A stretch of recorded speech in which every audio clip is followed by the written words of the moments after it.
हाँ जी स्टूडेंट्स, अज असी नंबर थ्योरी का लैक्चर नंबर 14 करांगे। The Diophantine equation part third. इस पार्ट विच द डायोफेंटाइन इक्वेशन दा सलूशन और सलूशन असी फाइंड करने हैं कि आंदे आर्टिकल करन जा रहे हैं। Prove that the linear Diophantine equation A x plus B Y is equal to C where A B C are integer and not both A and B are zero. ये condition has solution, ये main चीज़ है, underline करिए। इस Diophantine equation दे has solution if and only if D divide C. ये first part आ। ये first part करने तो बाद इफ एंड ओनली इफ का केस होने करके कन्वर्स पार्ट भी करांगे। ये पार्ट करने तो बाद फिर असी की करना, if X one Y one be one solution आ इस डायोफेंटाइन इक्वेशन का, अदर सॉल्यूशन की होणगे वो ये वाले होणगे। ये असी शो करना। इस तो पिछले लैक्चरां च ये असी यूज़ किया रिजल्ट, तो हुण मैं ये रिजल्ट प्रूव करन जा रहा इस थ्योरम का। मैं फिर रिपीट कर देवां, डायोफेंटाइन इक्वेशन का सॉल्यूशन तां होना इफ डी डिवाइड्स सी, वो असी शो करना। जे इसका कन्वर्स पार्ट भी करांगे, इफ डी डिवाइड सी है दैन सॉल्वेबल होएगी, जे सॉल्वेबल है तो डी डिवाइजर होएगा सी का। Then if X one Y one is one solution of this Diophantine equation, then other solutions are x x1 plus b over dp and y y1 minus a over d into p where p belongs to integer। ये असी show करना। सब तो पहला असी ये first part show करांगे, then असी ये वाले सॉल्यूशन फाइंड करांगे। पहला असी फर्स्ट पार्ट करते हैं। स्टेटमेंट तुहानूं समझ आ चुकी होएगी, हुण असी करांगे प्रूफ। एक गल तो क्लीयर है कि ਅਸੀਂ ਇਹ ਕਿਹਾ ਕਿ ਨੋਟ ਬੋਥ ਜ਼ੀਰੋ, ਕਿ ਦੋਵੇਂ ਜ਼ੀਰੋ ਨਹੀਂ ਹੋ ਸਕਦੇ। ਜਦੋਂ ਸਪੋਜ਼ ਕਰੋ ਕੋਈ ਇੱਕ ਜ਼ੀਰੋ ਆ, ਬੀ ਜ਼ੀਰੋ ਨਹੀਂ ਹੈਗਾ, ਸਪੋਜ਼ ਕਰੋ ਆਹ ਵਾਲਾ ਕੇਸ ਆ। ਜੇ ਤੁਸੀਂ ਏ ਜ਼ੀਰੋ ਪੁੱਟ ਕਰ ਦੋਗੇ ਕੀ ਸੀ ਮੇਰੇ ਕੋਲ, A X plus B Y is equal to C. ਜੇ ਤੁਸੀਂ ਏ ਜ਼ੀਰੋ ਪੁੱਟ ਕਰ ਦੋਗੇ ਦੈਨ ਤੁਸੀਂ ਵਾਈ ਕੈਲਕੂਲੇਟ ਕਰ ਸਕਦੇ ਆ, ਫਿਰ ਤਾਂ ਸੋਲੂਸ਼ਨ ਹੋਣਾ ਹੀ ਹੋਣਾ, ਫਿਰ ਤਾਂ ਸੋਲੂਸ਼ਨ ਹੋਏਗਾ। ਇੱਦਾਂ ਹੀ ਜੇ ਤੁਹਾਡੇ ਕੋਲ ਏ ਨੋਨ ਜ਼ੀਰੋ ਆ, बी जीरो होएगा, उस केस में भी सलूशन आना ही आना। तो ये असी जोड़े केस है कंसिडर नहीं करांगे। असी केड़ा केस कंसिडर करांगे, टेक असी केड़ा केस कंसिडर करना, इसका सलूशन, इस आर्टिकल का सलूशन प्रूफ कह लो, इस आर्टिकल का प्रूफ। केड़ा केस मैं कंसिडर कर रहा, a non zero b non zero. मैं ये वाला केस कंसिडर कर जा रहा। तो सपोज कर लेने let a x plus B Y is equal to c b, जहाँ कह लो हैज़ सॉल्यूशन, मतलब सॉल्वेबल आ, इसका सॉल्यूशन हैगा। तो शो की करना, शो ये करना डी डिवाइड्स सी, सॉल्यूशन हैगा। शो की करना डी डिवाइड्स सी, ये असी शो करना। वो किवें शो करांगे, बड़े ध्यान दे नाल तुसीं समझोगे इस चीज़ नूं। डी डिवाइड सी असी शो करना। हुण गिवन आ ए ते बी दी जी सी डी कितनी गिवन आ सानू, डी गिवन आ। ए ते बी दी जी सी डी मैनू डी गिवन आ, ये भी मैनू रिजल्ट पता। हाँ एक चीज़ होर पता सी, a x plus B y ये जो डायोफेंटाइन इक्वेशन आ हैज़ सॉल्यूशन, इसका सॉल्यूशन है, जिहदा सॉल्यूशन है सपोज करो let x naught y naught b its solution. ये है इसका सॉल्यूशन, सपोज कर लो जी इसका सॉल्यूशन है तो इनू सैटिस्फाई करेगा कि आ जाएगा A X naught B Y naught is equal to C, ये आ जाएगा मेरे को। ठीक है जी, इसका नंबर मैं दे दूंगा स्टार। नाउ एक हुण मैनू given C D is G C D of A B, A तो बी दी जी सी डी डी आ, which implies D divides A and D divides B, ये गिवन है। हुण जे डी ए का डिवाइजर आ तो असीं ये भी पढ़िया डी उहदे मल्टीपल का भी डिवाइजर आ, उन्होंने एक्स नॉट ना मल्टीप्लाई कर दो ए नूं तो डी उहदा भी डिवाइजर होएगा। इदां जे डी बी का डिवाइजर आ तो की करो डी बी नूं तुसीं वाई नॉट दे नाल मल्टीप्लाई भी कर सकते हैं। मेरे दिमाग 'च गल क्यों आई, ये ए दे नाल एक्स नॉट बी दे नाल वाई नॉट, तो असीं उहदे मल्टीपल दे नाल जे if D divides A, then D is also divisor of multiple of A. In the same way, if D divisor of B, then D is also divisor of multiple of B. D is also divisor of addition, ਇਹਨਾਂ ਨੂੰ add ਕਰ ਦੋ, which implies D divides C. So D is divisor of C. यही मैं show करना से given ਸੀ कि A है solution तो शो कर ਦਿੱਤਾ D divisor of C. ਹੁਣ ਮੈਂ ਕਰੂੰਗਾ ਇਹਦਾ ਕਨਵਰਸ ਪਾਰਟ। ਹੁਣ ਮੈਂ ਕਰੂੰਗਾ ਇਹਦਾ ਕਨਵਰਸ ਪਾਰਟ। ਤੁਸੀਂ ਵੀਡੀਓ ਨੂੰ ਰੋਕ ਕੇ ਇਹਨੂੰ ਤੁਸੀਂ ਉਤਾਰ ਸਕਦੇ ਹੋ। ਉਮੀਦ ਹੈ ਕਿ ਤੁਹਾਨੂੰ ਸਮਝ ਆ ਗਈ ਹੋਏਗੀ। ਮੈਂ ਫਿਰ ਰਿਪੀਟ ਕਰਦਾ, ਇਸ ਡਾਇਓਫੈਂਟਾਈਨ ਇਕੁਏਸ਼ਨ ਦਾ ਜੇ ਸੋਲੂਸ਼ਨ ਹੈਗਾ, ਸਪੋਜ਼ ਕਰ ਲਿਆ ਸੋਲੂਸ਼ਨ, ਉਹਨੂੰ ਸੈਟੀਸਫਾਈ ਕੀਤਾ। ਸੈਟੀਸਫਾਈ ਕਰਨ ਤੋਂ ਬਾਅਦ ਇਹ ਗਿਵਨ ਹੈ D, A ਤੇ B ਦੀ GCD ਹੈ। ਡੈਫੀਨੇਸ਼ਨ ਅਪਲਾਈ ਕੀਤੀ, D divisor of A, D divisor of B, then D divisor of AX naught, then D divisor of BY naught, then D is also divisor of addition of AX naught and BY naught, and by star D is also divisor of C by star। ठीक है जी। ਹੁਣ ਅਸੀਂ ਕਰਾਂਗੇ converse part. ਹੁਣ ਅਸੀਂ ਕਰਾਂਗੇ converse part. Converse converse ਉਹਦੇ 'ਚ ਕੀ ਸਪੋਜ਼ ਕਰਨਾ, let D divides C implies, definition apply ਕਰੋ। ਡੈਫੀਨੇਸ਼ਨ ਕੀ ਆ, there exist lambda belongs to integer such that C is equal to D into lambda। ਇਹ ਡੈਫੀਨੇਸ਼ਨ ਆ। ਇਹ ਮੇਰੀ ਕੀ ਆ ਡੈਫੀਨੇਸ਼ਨ। ਇਹਦਾ ਨੰਬਰ ਮੈਂ ਪਹਿਲਾਂ ਪਤਾ ਨਹੀਂ ਕੋਈ ਨੰਬਰ ਪਾਇਆ ਜਾਂ ਨਹੀਂ ਪਾਇਆ, ਹਾਂ ਸਟਾਰ ਪਾਇਆ ਸੀ। ਇਹਦਾ ਨੰਬਰ ਅਸੀਂ ਪਾ ਲਾਂਗੇ ਫਸਟ। ਹੁਣ ਆਲਸੋ ਅਗੇਨ ਗਿਵਨ ਆ D is GCD of AB। D ਕੀ ਗਿਵਨ ਆ, GCD of AB। ਜੇ D AB ਦੀ GCD ਆ, there exist X naught Y naught belongs to integer such that, ਇੱਥੇ ਅਸੀਂ GCD ਦੀ ਦੂਸਰੀ ਡੈਫੀਨੇਸ਼ਨ ਲਾਣੀ XY ਵਾਲੀ, ਉਹ ਅਪਲਾਈ ਕਰੋ। D is equal to AX naught plus BY naught, ਇਹ ਵਾਲੀ ਡੈਫੀਨੇਸ਼ਨ ਅਸੀਂ ਅਪਲਾਈ ਕਰ ਦਿੱਤੀ। ਇਸ D ਨੂੰ ਅਸੀਂ ਪੁੱਟ ਕਰ ਦਾਂਗੇ ਫਸਟ ਵਿੱਚ, ਪੁੱਟ ਇਨ ਫਸਟ, ਪੁੱਟ ਇਨ ਫਸਟ। ਫਸਟ 'ਚ ਪੁੱਟ ਕਰੋ। ਸੋ C is equal to D the value ਪੁੱਟ ਕਰ ਦਿਓ AX naught BY naught, D ਦੀ ਥਾਂ 'ਤੇ ਵੈਲਿਊ ਪੁੱਟ ਕਰਤੀ ਇੰਟੂ ਲੈਮਡਾ। ਮਲਟੀਪਲਾਈ ਕਰੋ AX naught lambda BY naught lambda. ਹੁਣ ਇਹਨੂੰ ਅਸੀਂ ਕੀ ਟੱਚ ਦੇਣਾ, ਇਹਨੂੰ ਅਸੀਂ ਇਸ ਤਰੀਕੇ ਦੇ ਨਾਲ ਲਿਖਾਂਗੇ C is equal to A into X naught lambda plus B into Y naught lambda, Y naught B Y naught lambda। ਬੜੇ ਧਿਆਨ ਨਾਲ ਸਮਝਣਾ। ਜੇ ਮੈਂ ਇਹਦੇ ਨਾਲ ਕੰਪੇਅਰ ਕਰਾਂ ਇਸ ਇਕੁਏਸ਼ਨ ਦੇ ਨਾਲ, ਤਾਂ ਕੀ ਦਿਖ ਰਿਹਾ ਕਿ X ਦੀ ਥਾਂ 'ਤੇ X naught lambda ਆ ਰਿਹਾ, Y ਦੀ ਥਾਂ 'ਤੇ Y naught lambda ਆ ਰਿਹਾ। ਇਹਦਾ ਮੀਨਿੰਗ ਇਹ ਹੋਇਆ ਕਿ X, ਹਾਂਜੀ ਸਟੂਡੈਂਟਸ ਮੈਂ ਸਮਝਾ ਰਿਹਾ ਸੀ, C AX naught lambda plus B Y naught lambda, X naught lambda Y naught lambda satisfy ਕਰ ਰਿਹਾ ਇਸ ਡਾਇਓਫੈਂਟਾਈਨ ਇਕੁਏਸ਼ਨ ਨੂੰ। ਉਹਨੂੰ ਅਸੀਂ ਕਿਵੇਂ ਲਿਖਾਂਗੇ, which implies X naught lambda Y naught lambda is solution of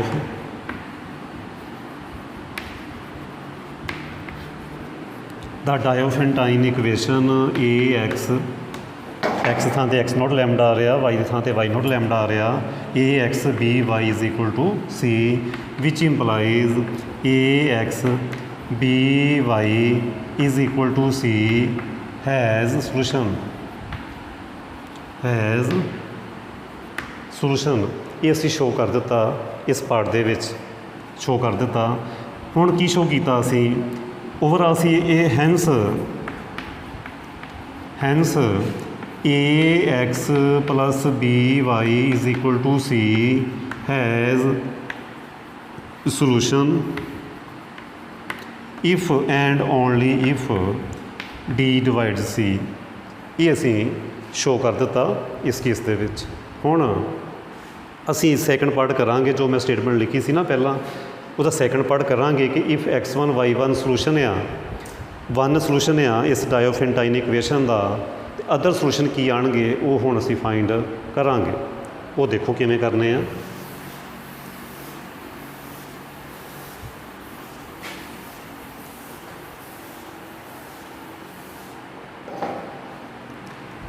now second part ਕਹਿ ਲਓ, second part let x1 y1 be one solution of the Diophantine equation ax by is equal to c। ਇਹਦਾ number ਤੁਸੀਂ third ਪਾ ਸਕਦੇ ਆ x1, y1 be one solution of ax by is equal to c। ਪਤਾ ਨਹੀਂ ਸ਼ਾਇਦ ਮੈਂ second number ਪਾਇਆ ਸੀ ਪਹਿਲੇ ਜਾਂ ਨਹੀਂ ਪਾਇਆ, ਚਲੋ ਹੁਣ ਮੈਂ ਥਰਡ ਨੰਬਰ 'ਤੇ ਦਿੱਤਾ।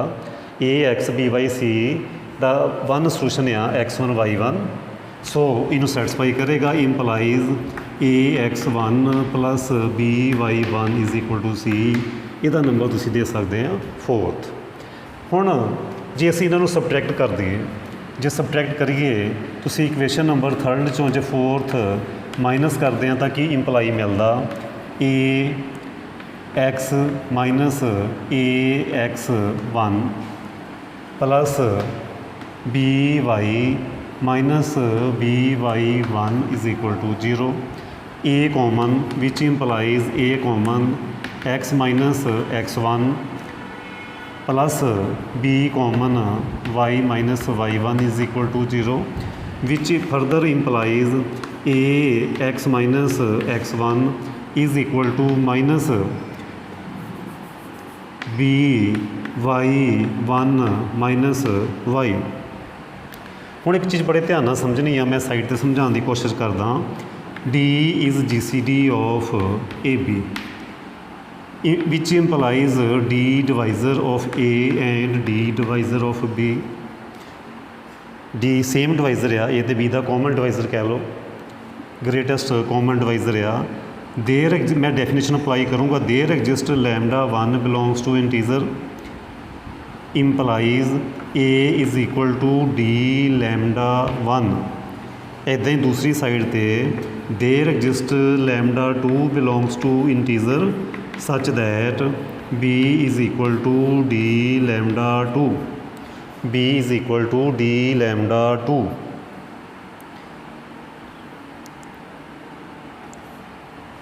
ਹੁਣ ਇਹਨਾਂ 'ਚੋਂ ਇੱਕ ਚੀਜ਼ ਕਾਮਨ ਆ, λ1 λ2 both are integer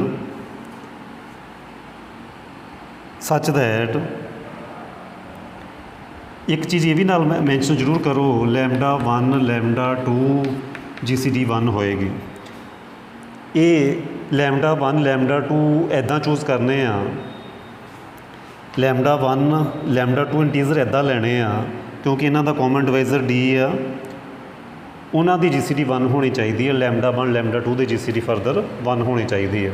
ਹੁਣ ਜਿੱਥੇ A ਆ ਪੁੱਟ ਕਰ ਸਕਦੇ ਆ, ਇੰਪਲਾਈਜ਼ A ਦੀ ਵੈਲਿਊ ਪੁੱਟ ਕਰੋ, ਵੈਲਿਊ A ਦੀ ਪੁੱਟ ਕਰੋਗੇ d λ1 x minus x1, B ਦੀ ਵੈਲਿਊ d λ2 ਪੁੱਟ ਕਰੋ, d λ2 ਪੁੱਟ ਕਰੋ y1 minus y। D common divisor ਹੋਣ ਕਰਕੇ ਕੈਂਸਲ ਹੋ ਜਾਏਗਾ। λ1 λ2 'ਚ ਕੁਛ ਕਾਮਨ ਨਹੀਂ ਹੈਗਾ, ਆਪਾਂ ਪਹਿਲੇ ਕਹਿ ਚੁੱਕੇ ਹਾਂ, ਕਾਮਨ ਡਿਵਾਈਜ਼ਰ ਨਹੀਂ ਲਿਆ ਅਸੀਂ ਕੋਈ ਵੀ ਉਹਦਾ। ਅਤੇ ਮੈਨੂੰ ਕੀ ਮਿਲ ਗਿਆ, λ1 x minus x1 λ2 y1 minus y, which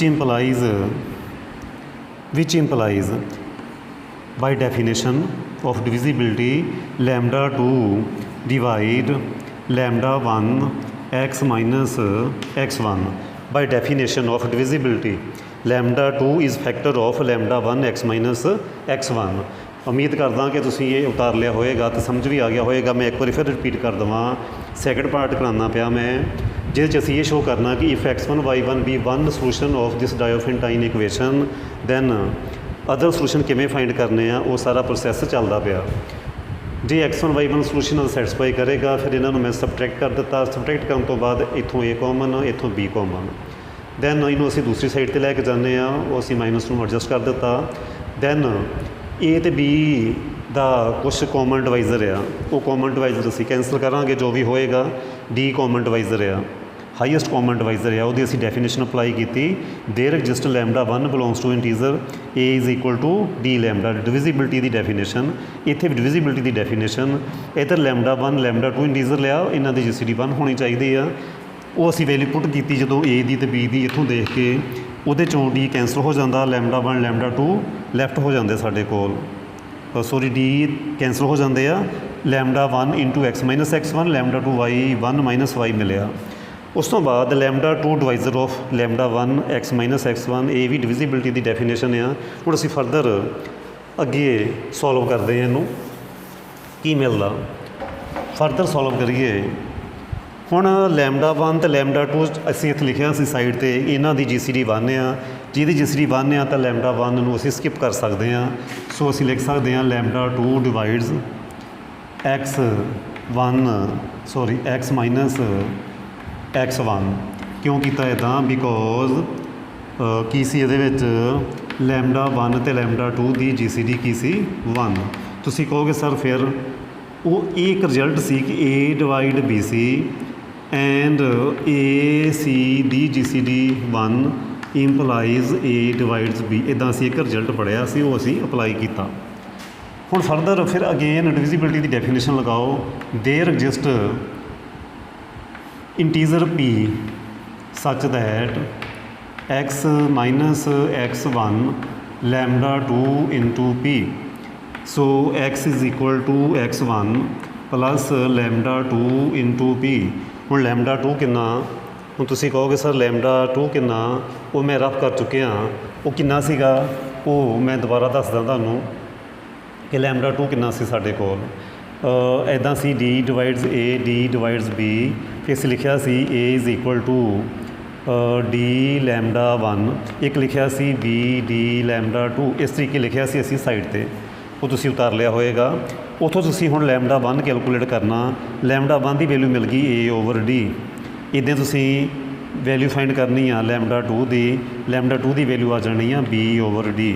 ਇਸ ਚੀਜ਼ ਦਾ ਖਿਆਲ ਰੱਖਣਾ। ਮੈਂ ਸਾਈਡ 'ਤੇ ਜੋ ਰੀਜ਼ਨ ਦਿੱਤਾ ਸੀ ਉੱਥੋਂ ਇਹ ਵੈਲਿਊ ਕੈਲਕੂਲੇਟ ਕਰਨੀ ਆ। ਲੈਮਡਾ 2 ਦੀ ਵੈਲਿਊ ਮਿਲ ਗਈ b ਓਵਰ d, ਸੋ x ਦੀ ਵੈਲਿਊ ਆ ਗਈ x1 plus lambda 2 is b over d।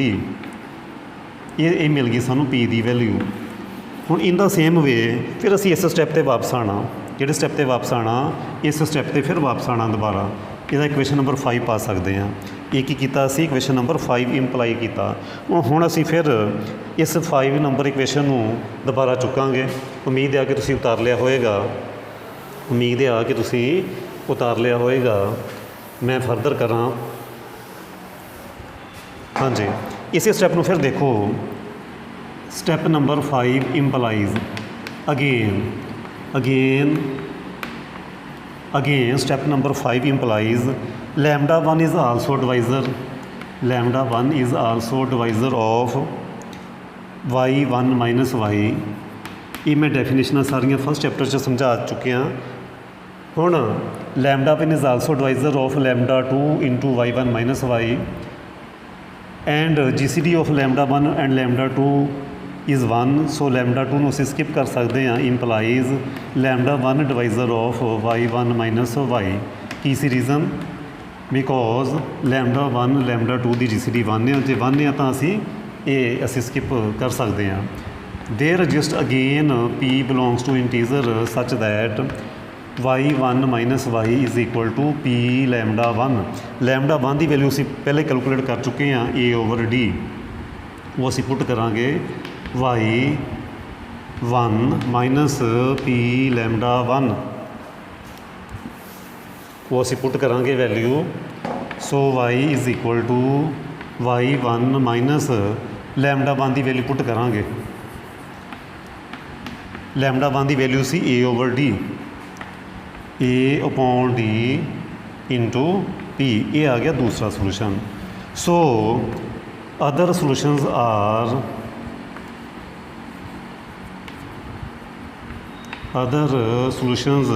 are x is equal to x1 b over d p and y is equal to y1 minus a over d into p।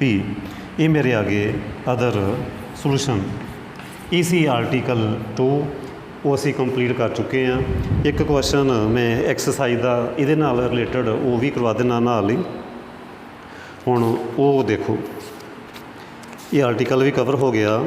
ਇੱਕ question ਆ, question number 3। ਉਮੀਦ ਕਰਦਾ ਕਿ ਤੁਹਾਨੂੰ ਸਮਝ ਆ ਗਿਆ ਹੋਵੇਗਾ। ਜੇ ਨਾ ਸਮਝ ਆਇਆ ਤਾਂ ਮੈਨੂੰ ਇਸ ਨੰਬਰ 'ਤੇ ਦੱਸ ਦਿਓ, ਮੈਂ ਦੁਬਾਰਾ ਸਮਝਾ ਦੂੰਗਾ।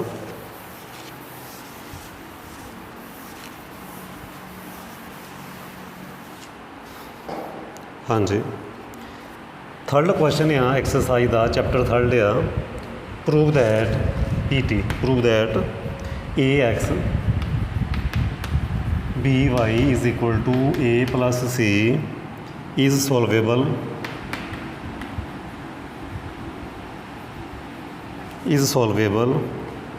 if and only if AX plus BY is equal to C is solvable।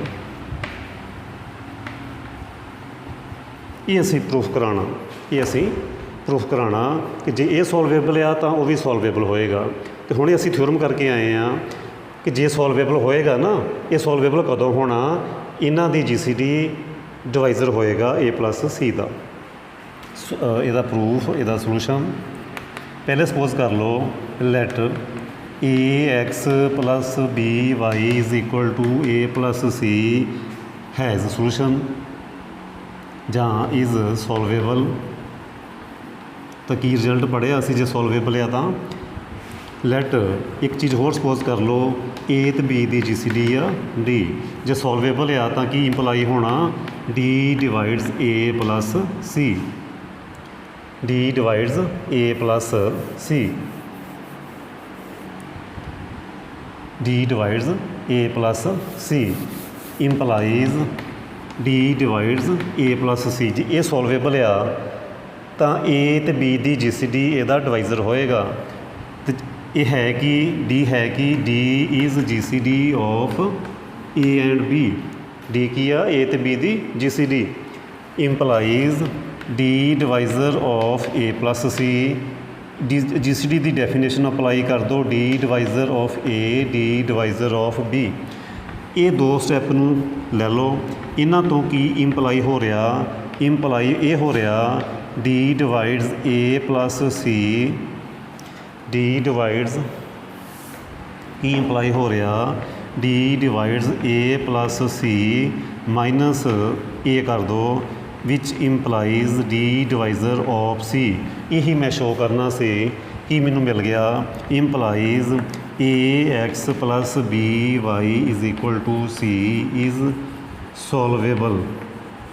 ਕਿਉਂ ਸੋਲਵੇਬਲ ਆ, ਕਿਉਂਕਿ A ਅਤੇ B ਦੀ GCD ਕਿਹੜੀ ਆ, D, ਅਤੇ D C ਦਾ ਡਿਵਾਈਜ਼ਰ ਆ। ਉਹ ਮੈਂ ਇੱਥੇ ਸ਼ੋ ਕਰ ਦਿੱਤਾ। ਮੈਂ ਫਿਰ ਰਿਪੀਟ ਕਰ ਦੇਵਾਂ, ਮੈਂ ਕੀ ਸਪੋਜ਼ ਕਰਕੇ ਚੱਲਿਆ, A Diophantine equation AX BY is equal to A plus C is solvable। ਜੇ ਸੋਲਵੇਬਲ ਆ ਤਾਂ A ਅਤੇ B ਦੀ GCD ਇਹਦਾ ਡਿਵਾਈਜ਼ਰ ਹੋਏਗਾ। ਉਹ ਮੈਂ ਇੱਥੇ ਮੈਂਸ਼ਨ ਕਰਤਾ, where D is GCD of A and B। GCD ਦੀ ਡੈਫੀਨੇਸ਼ਨ ਅਪਲਾਈ ਕਰਤੀ। ਇਹ ਮੈਂ ਸਬਟਰੈਕਟ ਕਰ ਰਿਹਾ ਨੀਚੇ, ਉੱਥੋਂ C ਮਿਲ ਗਿਆ, D ਡਿਵਾਈਜ਼ਰ ਆਫ C। ਹੁਣ ਮੈਂ ਕਰਾਂਗਾ ਇਹਦਾ ਕਨਵਰਸ ਪਾਰਟ। ਹੁਣ ਮੈਂ ਕਰਾਂਗਾ ਕਨਵਰਸ ਪਾਰਟ। ਕਨਵਰਸ ਪਾਰਟ ਬਹੁਤ ਸਿੰਪਲ ਆ। Converse part, let the Diophantine equation AX BY is equal to C is solvable। ਹੁਣ ਇਹ ਸੋਲਵੇਬਲ ਆ। ਜੇ ਇਹ ਸੋਲਵੇਬਲ ਆ ਤਾਂ ਕੀ ਹੋਏਗਾ, which implies D divides C and D ਕੀ ਆ, D is A ਅਤੇ B ਦੀ GCD। ਫਿਰ implies D divisor of C। ਇਹ GCD ਦੀ ਡੈਫੀਨੇਸ਼ਨ ਅਪਲਾਈ ਕਰੋ, D divisor of A and D divisor of B। ਫਿਰ ਤੁਸੀਂ ਇਸ ਦੋ ਸਟੈਪ 'ਤੇ ਜਾਓ, implies ਕੀ ਇੰਪਲਾਈ ਹੋ ਰਿਹਾ, ਇਹਨਾਂ ਨੂੰ ਐਡ ਕਰੋ A plus C। ਇਹੀ ਤਾਂ ਮੈਂ ਸ਼ੋ ਕਰਨਾ ਸੀ, which implies the Diophantine equation AX BY is equal to A plus C is solvable। ਕਿਉਂ ਸੋਲਵੇਬਲ, ਮੈਂ ਫਿਰ ਦੱਸ ਦੇਵਾਂ ਕਿਉਂ ਸੋਲਵੇਬਲ ਆ। ਕਿਉਂਕਿ A ਅਤੇ B ਦੀ ਜੋ GCD ਆ ਉਹ D ਆ, ਅਤੇ D ਇਹਦਾ ਡਿਵਾਈਜ਼ਰ ਵੀ ਆ ਗਿਆ। ਸੋ ਇਹਨੂੰ ਅਸੀਂ ਕਹਿ ਦਾਂਗੇ solvable. So hence the Diophantine equation this is solvable if and only if ax by is equal to c is solvable। ਇਹ ਸੀ ਅੱਜ ਦਾ ਇਹ ਲੈਕਚਰ, ਜਿਹਦੇ ਵਿੱਚ ਲੈਕਚਰ ਨੰਬਰ ਇਹ 14 ਸੀ ਨੰਬਰ ਥਿਊਰੀ ਦਾ। ਇਸ ਚੈਪਟਰ ਦਾ ਡਾਇਓਫੈਂਟਾਈਨ ਇਕੁਏਸ਼ਨ ਦਾ ਇਹ ਪਾਰਟ 3rd ਸੀ, ਜਿਹਦੇ ਵਿੱਚ ਮੈਂ ਆਰਟੀਕਲ ਵੀ ਕਰਵਾਤਾ ਅਤੇ ਇੱਕ ਆਰਟੀਕਲ ਟਾਈਪ ਇੱਕ ਕੁਐਸਚਨ ਵੀ ਕਰਾ ਦਿੱਤਾ। ਕੁਛ ਕੁਐਸਚਨ ਤੁਸੀਂ ਹੁਣ ਆਪ ਕਰੋਗੇ। ਜੇ ਕੋਈ ਕੁਐਸਚਨ ਸੋਲਵ ਨਹੀਂ ਹੋਏਗਾ ਤਾਂ ਤੁਸੀਂ ਮੈਨੂੰ ਇਸ WhatsApp ਨੰਬਰ 'ਤੇ ਮੈਸੇਜ ਕਰ ਸਕਦੇ ਆ। ਨਾਲ ਦੀ ਨਾਲ ਰਿਕੁਐਸਟ ਕਰੂੰਗਾ ਕਿ ਮੇਰੀਆਂ ਵੀਡੀਓ ਨੂੰ ਲਾਈਕ ਵੀ ਕਰੋ, ਸਬਸਕ੍ਰਾਈਬ ਵੀ ਕਰੋ ਅਤੇ ਬਾਕੀਆਂ ਨੂੰ ਸ਼ੇਅਰ ਵੀ ਕਰੋ। Okay, thank you.